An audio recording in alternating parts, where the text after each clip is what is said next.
तो आइए अब देख लेते हैं kinds of waqf. There are basically 3 major kinds of waqfs: public waqfs, quasi public waqfs and private waqfs. Public waqf वो है जो डेडिकेट किए गए हैं for the public at large, जिसमें कोई भी रेस्ट्रिक्शन नहीं है as to which particular section और class of the public will be the beneficiary. वो कोई भी यूज़ कर सकता है, जैसे कि रोड्स हैं, ब्रिजेस हैं, या मॉस्क्स हैं, मदरसाज हैं, या वेल्स हैं पानी के लिए, या मुसाफिर खानाज हैं।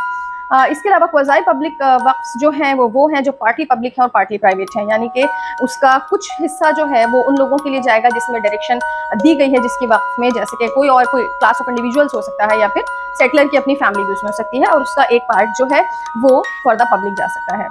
एंड फाइनली आ जाइए प्राइवेट वक्फ्स के ऊपर, जिसको वक्फ अलल औलाद भी कहा जाता है, जिससे रिलेटेड कंट्रोवर्सीज भी कुछ हो गई हैं इस अमेंडमेंट एक्ट के आने के बाद से।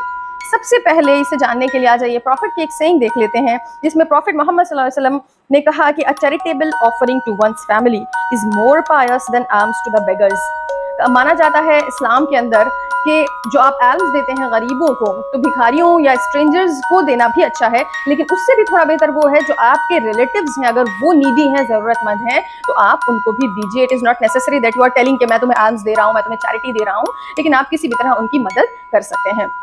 तो इसी कॉन्सेप्ट से आता है एक वक्फ के अंदर भी वक्फ अलल औलाद, जो सेटलर, जो ओनर जो है अपनी फैमिली के लिए या अपने क्लोज रिलेटिव्स के लिए बनाता है। इसमें रूल ऑफ सक्सेशन अप्लाई नहीं होता है। इनहेरिटेंस या सक्सेशन जो है वो एक बिल्कुल separate branch of Muslim law है, जो कि एक मुस्लिम की पूरी प्रॉपर्टी जब उसकी डेथ पर जिस तरह से डिस्ट्रीब्यूट होती है, से उसका सक्सेशन होता है, उसकी बात नहीं की जा रही है, बल्कि वक्फ में ही एक काइंड ऑफ वक्फ ऐसा है जो अपने क्लोज रिलेटिव्स के लिए या फार रिलेटिव्स के लिए भी दिया जा सकता है। तो फिर ये वक्फ कैसे हुआ? क्योंकि इसमें एक डायरेक्शन ये भी है कि after the extinction of the family, जब फैमिली का पूरी लाइन जो है खत्म हो जाए या कोई भी ऐसे रिलेटिव्स या फ्रेंड्स नहीं बचे जो उसके बेनिफिशियरी बन सकते हैं, तो फिर that will be open to the public at large. फिर वो पूरी पब्लिक उसको बाद में अल्टीमेटली यूज करेगी।